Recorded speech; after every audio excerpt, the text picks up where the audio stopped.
দাদার সম্পত্তি বেরিয়ে চলেছে, রোজ কোটি কোটি টাকা খোয়াচ্ছেন ভাই অনিল আম্বানি। আবার কি দেউলিয়া হওয়ার পথে তিনি?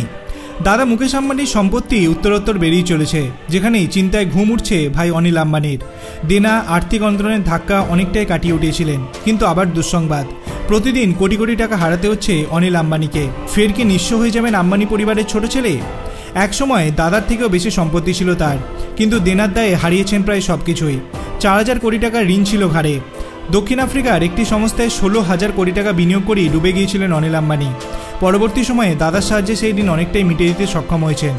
নিজের সংস্থাও ঘুরে দাঁড়িয়েছিল, তারপরও চিন্তা দূর হচ্ছে না অনিল আম্বানির। অনিল আম্বানির এই চিন্তার কারণ হলো অনিল আম্বানির সংস্থা রিলায়েন্স ইনফো। এই সংস্থার শেয়ার হু করে পড়ছে। বিএসসির তথ্য অনুযায়ী গত 114 দিনে রিলায়েন্স ইনফোর শেয়ার 38% পতন হয়েছে। গত 4 এপ্রিল রিলায়েন্স ইনফোর শেয়ারের দাম ছিল 308 টাকা। সেখান থেকে গত শুক্রবার কোম্পানির শেয়ার নেমে দাঁড়িয়েছে 189.95 টাকায়। অর্থাৎ বিগত কয়েক মাসে রিলায়েন্স ইনফোর শেয়ারের দাম 118 টাকা কমেছে। শেয়ারের দামে এই পতনের কারণ রিলায়েন্স ইনফোর মার্কেট ভ্যালু 4,676.32 কোটি টাকার ক্ষতি হয়েছে। অর্থাৎ দৈনিক 41 কোটি টাকারও বেশি ক্ষতি হচ্ছে অনিল আম্বানির এই সংস্থার। আবার কি সর্বশান্ত হওয়ার দিকে এগোচ্ছেন অনিল আম্বানি? আপনার কি মনে হয় এভাবে চলতে থাকলে অনিল আম্বানি কি আবার দেউলিয়া হয়ে যাবেন? আপনার অভিমত আপনি কমেন্ট সেকশনে জানাতে পারেন। ভিডিওটি ভালো লাগলে লাইক করবেন, চ্যানেলটিকে সাবস্ক্রাইব করতে ভুলবেন না। ধন্যবাদ।